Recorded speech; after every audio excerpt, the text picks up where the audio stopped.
Okay, so child development, milestones and developmental delay. So an overview of today. So as children grow, they learn new skills. So these skills allow them to move around, interact with their environment, engage with their family and peers, communicate their needs, and learn to take care of themselves. This is called development. Children will develop at different rates, and this is natural. However, sometimes the development of key skills may be delayed. So terms to know for today are milestones, which are a way to measure normal development, and developmental delay, which is when a child is not meeting several milestones. So the way I've broken it up today is into different developmental areas. There's postural and gross motor, there's visual, perceptual and fine motor, there is hearing, and also speech, language and communication. So for today, what we'll be doing is going through each of the age groups and the, milestones that we should expect to see at each of these levels. So in the area of postural and gross motor, at 3 months, we find that the newborn, or the 3-month-year-old, we should say, is in supine. They prefer to lie with their head in midline. And we'll find that their limbs are more flexible and their movements become smoother in comparison to their jerky movements that they would have had as a newborn. They are able to bring their hands together in midline over their chest. When they're pulled to sit, they develop little or no head lag as they would have had at a newborn, When they're held in sitting, they're able to hold their head up and steady for a few moments before bopping forward. In prone, which is when we're on our chest, they're able to lift their head up and use their forearms to support their body. When they're held in standing on a hard surface, they can hold themselves upright, but they're sagging at the knees. We then progress to 6 months. So in supine, they can raise their head up and move their arms up to be lifted. So they're also initiating, that social cue there that they want to be lifted. When their hands are grasped, they can brace their shoulders and pull themselves into a sitting position. They're able to sit with support with their head and back straight, and they're able to turn their head from side to side to look around. So they're engaging with their environment from as early as 6 months. They can roll over from their front to their back, and then at a later stage, they develop the ability to go from their back onto their front. In prone, they're able to lift their head up, and we're seeing the development of more, weight bearing through their upper limbs. At 9 months, they're able to pull themselves into a sitting position. This is where we see the development of the ability to sit unsupported on the floor. They can turn their body to look sideways. They start to develop the ability to crawl at this stage. They can pull into a standing position. They can be held in standing, and they can step purposefully with support. When they're being carried, they can support themselves upright and turn to look around. At 12 months, this is where we see, a few further developments. So they're crawling on their hands and knees, or they're shuffling on their buttocks, or bear walking, as it's sometimes known. They're developing the ability to crawl upstairs. They may be able to stand alone for a few moments, furniture walk, or may be able to walk alone. So it's all a lot of heavy information for you first thing on a Monday. So I thought I'd break it down and show you what this would visually look like.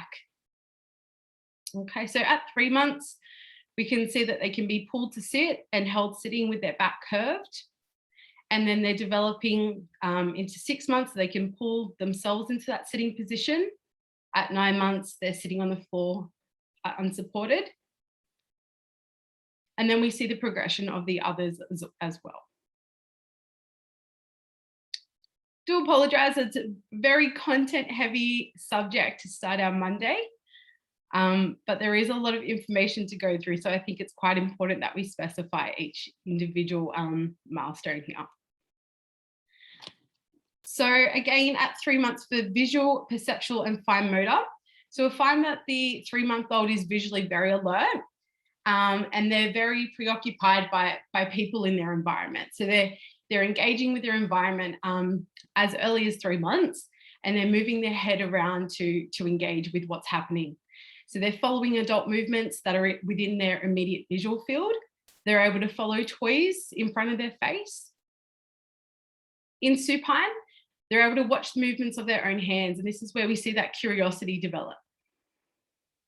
They're able to reach out to grasp with both hands, and they may be able to hold a rattle for a few moments. At 6 months, we'll see that they're visually alert. They can move their head and eyes in a direction, so they're very easily distractible at this stage. They're able to stretch out both hands simultaneously to grasp an object, and they may be able to hold an object with a single hand. This is where we see the palmar grasp develop, and they can pass items from one hand to another. At 9 months, that visual attention is developing further, and they're quite interested in what's happening in their environment. So we find that most fundamental visual functions, such as depth perception and smooth visual attention, are now in place. They can reach and grasp moving objects moving toward them. They can grasp with their finger and thumb, and we're seeing the development of this pincer grasp start to happen. At 12 months, they're very engaged in what's happening around them. So they like to watch the movement of people, animals, motor vehicles, things that are moving in their environment, they're quite interested in. They're able to recognize familiar people approaching from a distance, and they can show interest in their environment. They develop a mature grasp, pick up small objects with a neater pincer grip. They can reach and grasp, and this becomes a more coordinated, smooth action. They can drop and throw toys, and they can point at interesting objects in their environment also. So one thing that we do need to keep in mind as OTs is the impact of developmental milestones with regard to hearing. Obviously, communication can have an impact on how somebody is able to engage in their environment. So these are really quite significant to keep an eye on. So at 3 months, the baby can turn their head or eyes toward a source of sound, so such as a voice. They may move their head from side to side as if searching for the source of the sound. They can be quietened by the sound of a rattle. At 6 months, we've got the child turning immediately toward a familiar voice. They can listen to voices even if the adult or the source of sound is not in view, and they can turn toward the source when they hear sounds. At 9 months, they're eagerly attentive to everyday sounds. They turn to search and to search for the source of sound, and they can locate that. At 12 months, they're locating sounds from any direction quite well, and they can start to respond to their own name. So they can show recognition of familiar tunes by joining in also. The next developmental area here is speech, language, and communication. So at 3 months, we'd be seeing that the child would cry when they're uncomfortable or annoyed. They can suck with their lips or lick their lips in response to sounds of food being prepared. They can show excitement about their environment and their surroundings, and they can vocalize delightfully. So at 6 months, we see this progress. So they can vocalize to themselves and others. They start to develop a laugh, and they can show recognition of carers' facial expressions, such as happy or fearful. At 9 months, this is where we see the development of babbling commence. They can respond when their name is called. They can understand simple terms such as no and bye. They can react to where's mum or dad by looking around, and they can imitate playful sounds. So it's really interesting here to note that the vocalizations of children with severely impaired hearing remain at the primitive level and do not usually progress to repetitive tuneful babble. So poor or monotonous vocalizations after 9 months should arouse suspicion for concern. Okay. At 12 months, the baby is babbling loudly and almost in a conversational way. They can show that they understand words in usual context. They can understand simple instructions, and they may actually respond to familiar songs by vocalizing. So that's birth to 12 months.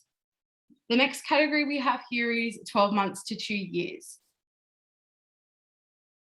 So I'm just going to go from 18 months here. You can see that they, from that 12-month period, where they may start to stand and to walk alone, they're actually progressing to, in that 6-month period, they can run carefully, negotiating obstacles.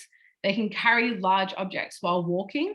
They can push and pull objects along the floor. They can ascend and descend stairs in different ways. So they might walk up being handheld.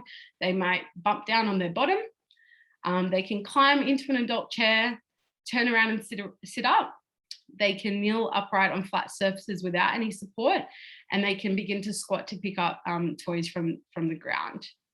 So it's quite a big progression that happens in that 6-month period.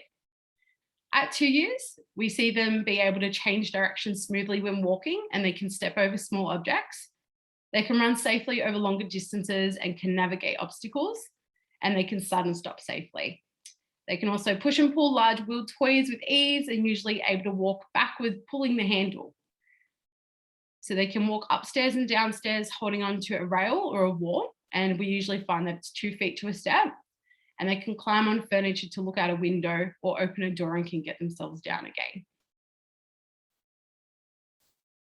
In the developmental area of visual, perceptual and fine motor, we see that at 18 months, they can enjoy simple picture books, and they're often able to recognize bold coloured items such as words and pictures on the page, and they're using their index finger to engage with books.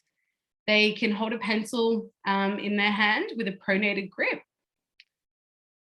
They can build a tower of up to 3 cubes after this has been demonstrated to them. And they can enjoy putting small objects in and out of containers. So they're beginning to show this curiosity for toys and problem solving in that manner. So this is where they begin to show the preference for using one hand as well. At 2 years, they should show good manipulation skills. So they were able to pick up tiny objects accurately and quickly and place them down neatly with increased skill. They can match squares, circles, triangle shapes in a single jigsaw. You can hold a pencil well using their thumb and first 2 fingers, and they mostly use their preferred hand at this stage. So we can see drawing skills develop at this stage as well.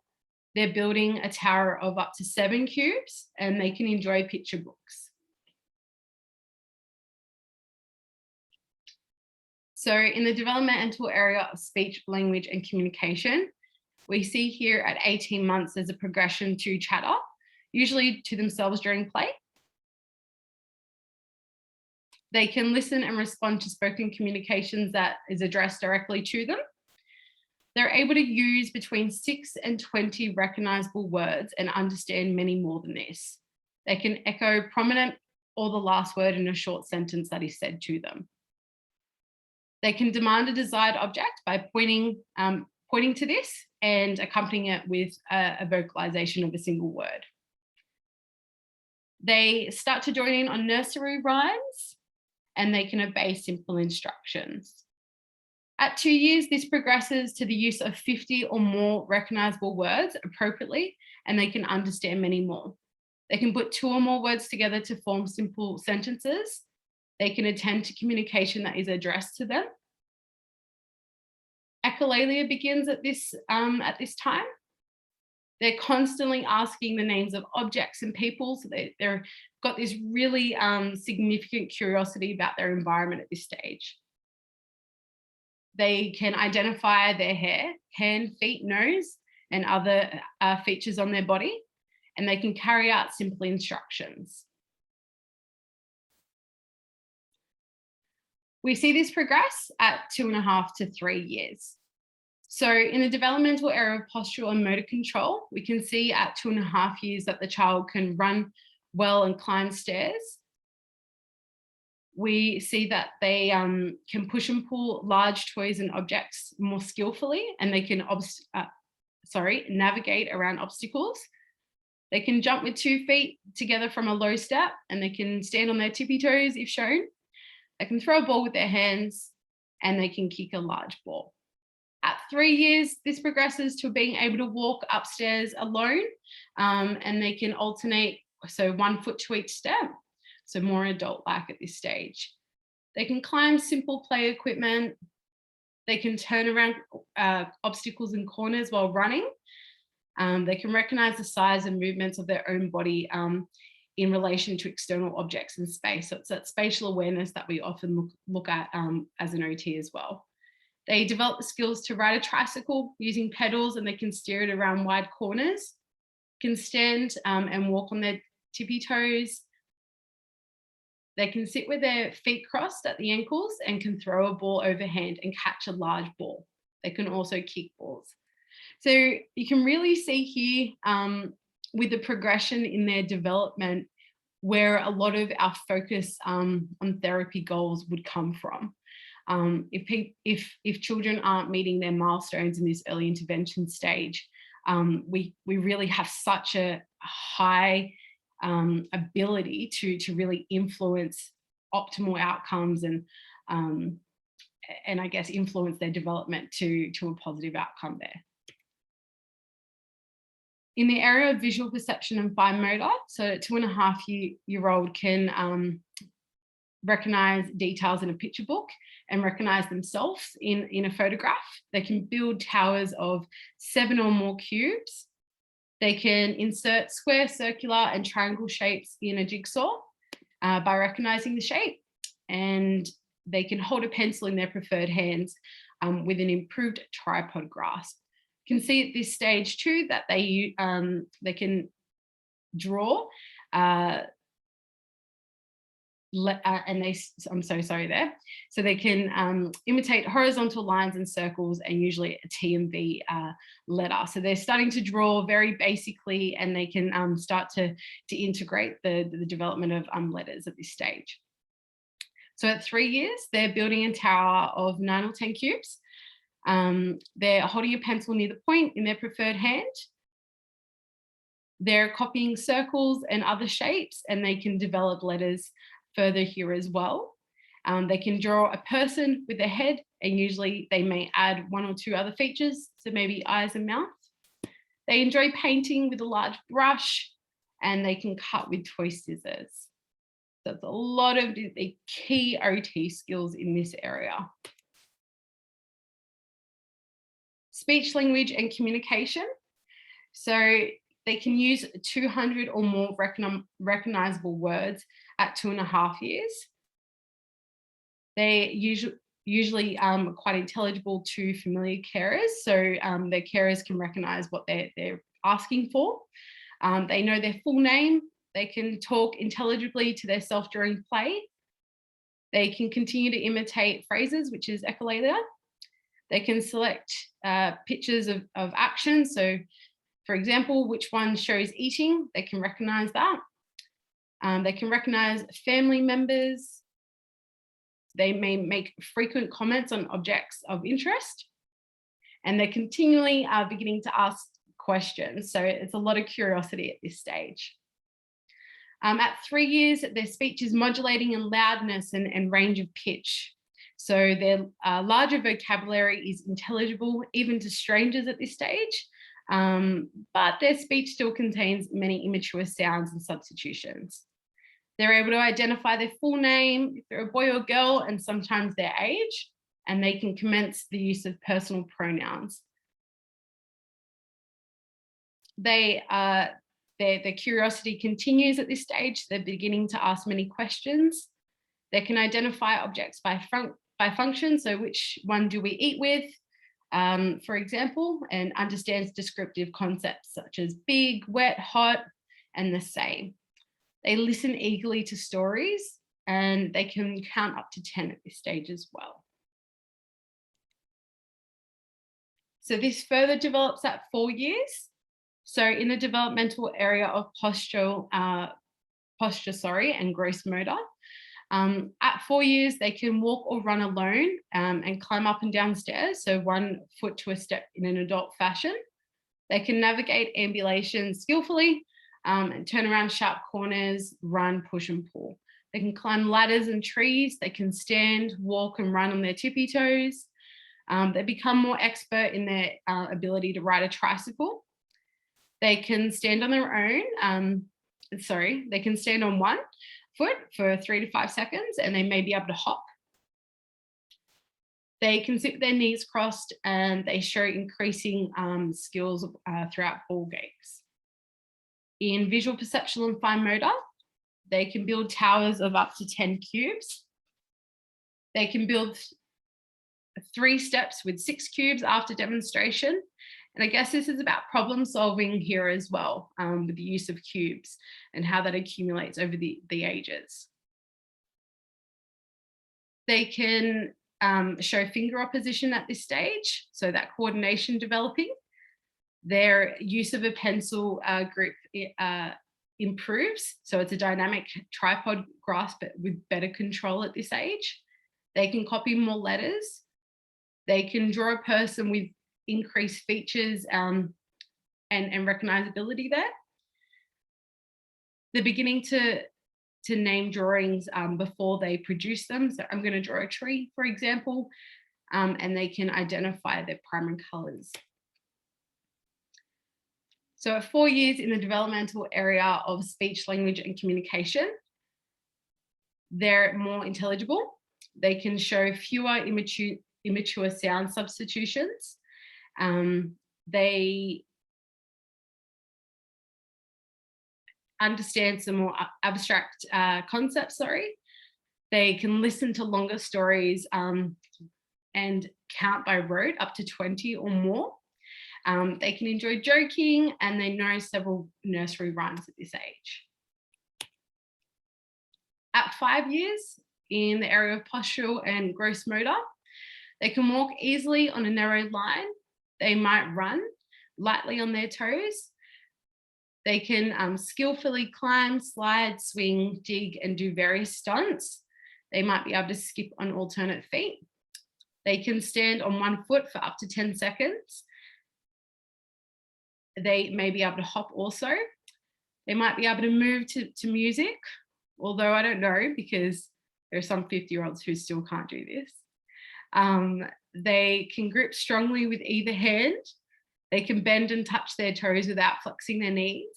And their ball skills are much more mature at this age. So they can throw or catch a ball well, and they can play a variety of ball games.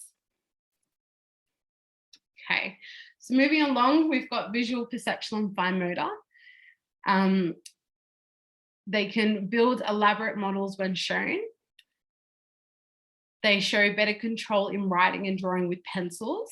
So they're able to copy shapes. They have the ability to copy more letters than they did previously. And they can draw a recognizable person with, I guess, better features. They can draw a house with doors, roof, and a window. They can cut a strip of paper neatly. They can draw spontaneous images. They can color neatly. They can count their fingers on one hand and name colors. So it's quite a big jump at this 5-year stage. In the development and mental area of speech, language, and communication, at 5 years, we see their speech become more fluent. They love to read or be told stories. They're able to give their full name, age, and their date of birth, usually as well their home address. They can understand time and sequence and that concept of first, then, and last. They're constantly asking the meaning of abstract words before using them, and they can sing to nursery rhymes. Okay, so I've just given a very content-heavy explanation there of all of the milestones. I'm just going to open up it for discussion here. Thank you so much for listening to all of that. So just want to ask here, what are the implications of not achieving developmental milestones from birth to 5 years, so in this early intervention stage? So one of the examples I gave there was poor development of head and finger strength may lead to delayed pre-writing skills. Speak now, or I might pick on someone. Mel, I might get you to kick us off if you could. Yeah, sure. I guess if the children or the child has delayed speech communication and language, they might have delayed language, they might have difficulties with socializing, making friends, communicating their wants and needs to their parents or their main caregivers, and just basically expressing themselves. Great, wonderful. Ashley Cooper, I might get you to give us an example if you could. Yeah, challenges with age-appropriate self-care skills. So they have challenges with like finger isolation and finger strength. It'll be a lot harder for them to do up buttons and zips and things like that. Yes, lovely, definitely. Anyone else? I also want to add that I think it's really important to note how, like when delays are noticed, I guess, at a young age, if they're kind of not addressed then they can continuously be behind. So a lot of parents will think like, oh, you know, they're 2 years old, but they're not understanding 200 words, or they're not speaking X amount of words by that age. But, you know, I know heaps of people who haven't done that. They'll kind of grow out of it, but they don't really unless they have support. Like it is really hard for them to catch up. So identifying, I guess, delays really early is why we focus on early intervention, so that we can kind of give them the best chance while they're young. Because as you said, when they're like 2, 3, 4 years old, they're at their most inquisitive and like they're just a giant sponge ready to soak up information. And after like 5 or 6 years old, it gets a little bit more difficult to learn, I guess, new skills. It's definitely easiest in that really young age. So yeah, those kind of ongoing effects can be pretty significant if they're not really addressed. Thank you so much, Steph. Lovely. And before we move on, does anyone else have anything to add? Just if a child doesn't achieve like reciprocal crawling, quite often they don't have that strength, like core strength as well as shoulder stability for all your tabletop activities. And you can quite often see a flow-on effect on fine motor, so riding or self-feeding, those sorts of things. Thank you so much. It's great to have your opinion there, Serena. I know that as expertise, we definitely. Yeah, I was going to add that's a huge one. Crawling is like a really, really important milestone. A lot of pediatricians will say that it's not, which is really unfortunate because it is. But that's one of the first questions that I ask of, you know, I would say that probably 95% of the clients that I see in the clinic didn't crawl, or they didn't crawl in a typical fashion. So they didn't develop those really important bilateral coordination skills. So when you're crawling, you're using the opposite sides of your brain, because one side controls the left side of your body and the other controls the right. So you're really integrating those neural connections. And if you're not having that practice in that way, then really at an older age, we kind of take them back to that. So we do like ladder, you know, we'll climb ladders, or we'll do crawling like a lion or like a tiger or whatever it is to get them back to that stage, because if they've missed that stage, that's a really important point to notice. Thanks, Serena, for pointing that out. Thanks so much, Steph. Great. Alrighty. So before I move forward, I do just want to note that I'm focused quite content heavy, as I said there, on all of the milestones from birth to 5 years. An important part, I guess, in conjunction with all of those milestones is to note primitive reflexes and the importance of that in addition to the milestones. This topic could go for days, so I really had to hone it in on what we were going to focus on today. In the resource list at the end of my presentation, I've given the location on our G Drive for the primitive reflex presentation that was completed by our senior physio, Hillian, in correspondence with Ashley Cooper, our Goulburn-based OT, and Serena, who is our paediatric physio who's joining us. A great presentation with many examples throughout. I know that Stephanie Clemens also presented on primitive reflexes, and that presentation is stored on our G Drive also, and I've given the location of that. So definitely something worth having a look at. To further develop your understanding of these milestones. Anything to add there, Serena, on primitive reflexes while we're here? Yeah, I guess as you said, it's very, you could go for ages on it, but yeah, I know Steph has done a good presentation on it, and Healy-Ann, the physio in Goulburn, and I did one. So I guess it's a good point just to reference, and if there are concerns with hand-eye coordination or bilateral movements, it's always good to check your primitive reflexes and see whether you need to do therapy to try and integrate them. Lovely, thank you.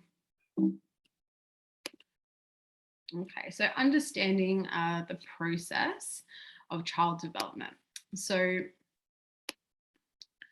normal development, so development in children progresses along pathways that are predictable with specific developmental milestones achieved at certain ages. And the ages that I've indicated throughout the presentation are generally at the upper level of when all of the literature reports that that particular milestone should be achieved at. So there is wide individual variability in achieving each of these milestones. So a delay in achieving just a single milestone may not be significant. However, you do want to take note, and there should be concern when a child is delayed in achieving several of these milestones. Risk factors to typical development. So we consider biological and environmental factors that impact on a child's development.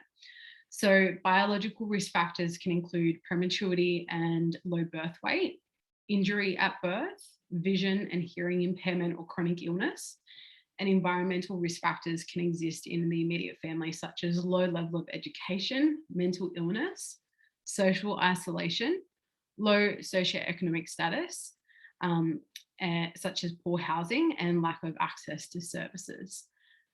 So considering what we've just spoken about on this slide here, when we are completing that initial get to know you session or that initial assessment stage, we really do need to be considering these factors. So some of the red flags for referral is when a child is severely delayed in their rate of development. So as I said before, when they're not achieving multiple developmental milestones, and you do need to consider the impact of one developmental domain on the other.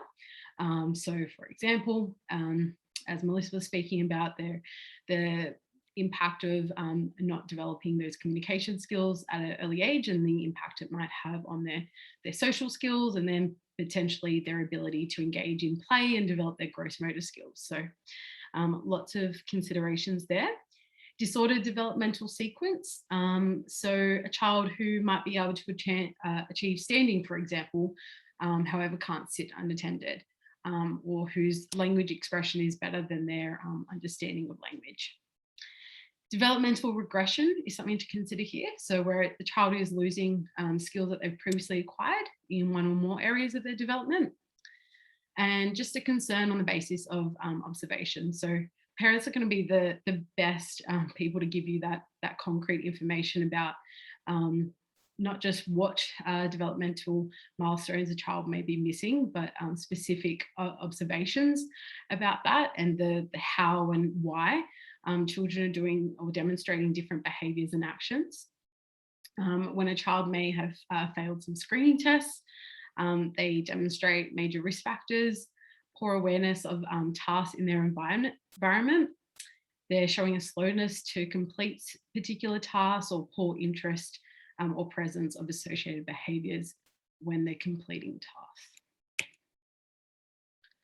So the general principles of assessment. So the goal of the assessment is to formulate an accurate developmental profile of what the child's current strengths and weaknesses are, and to determine any continuing risk factors. So what Stephanie was talking about just earlier.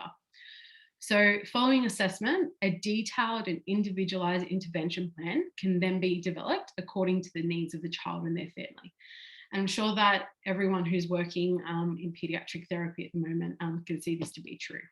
So although two children may present with the same concern, the intervention plan that you implement does need to be very individualized, dependent on that particular child and how they present and their family dynamic.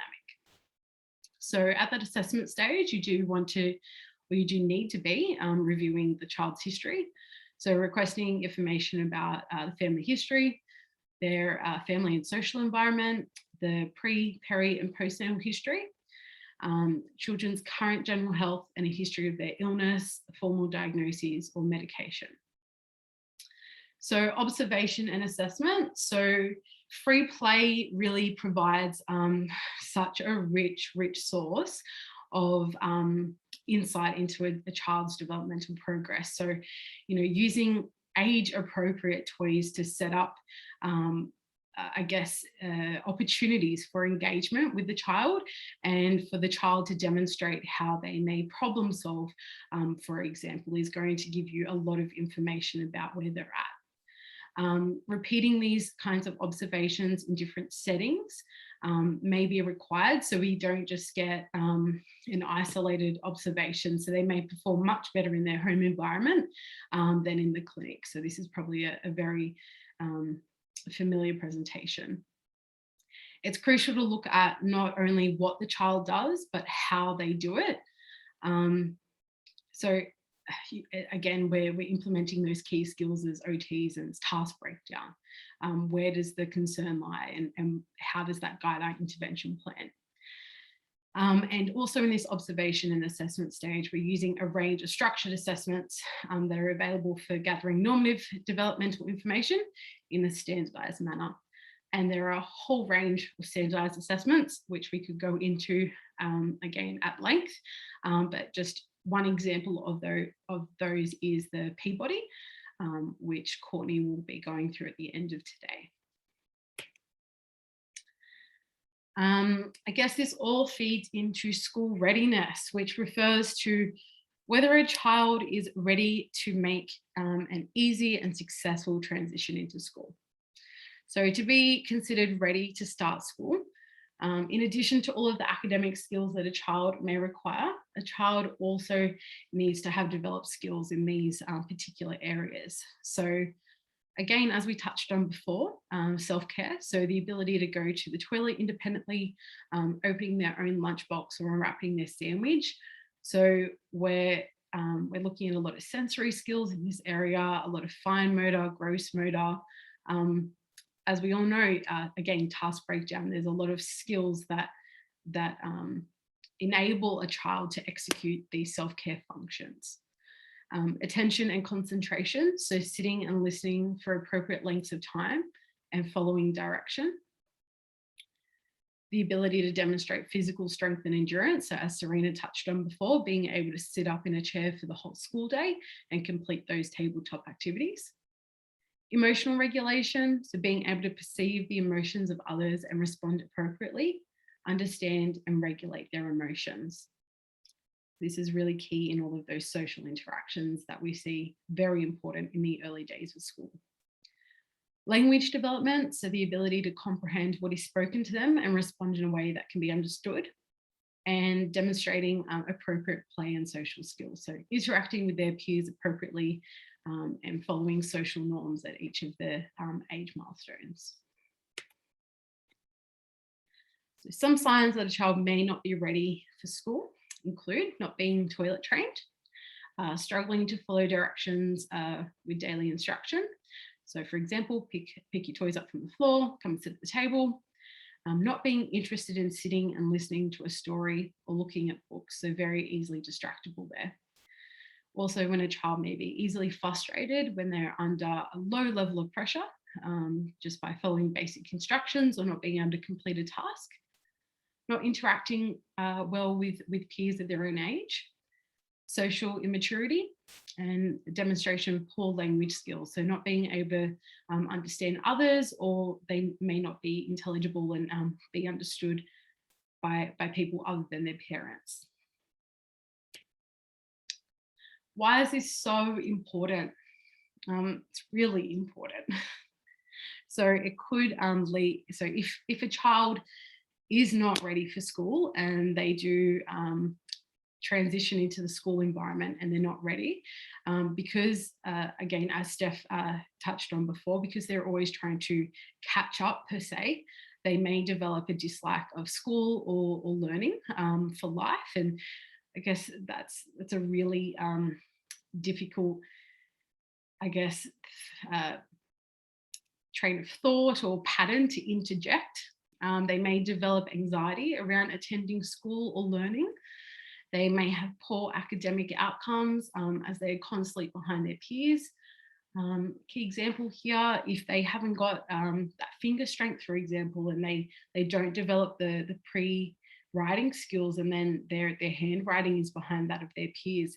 A key performance indicator or a key academic performance indicator is their ability to actually, communicate and write their thoughts out. And that's generally how tests happen over the span of school.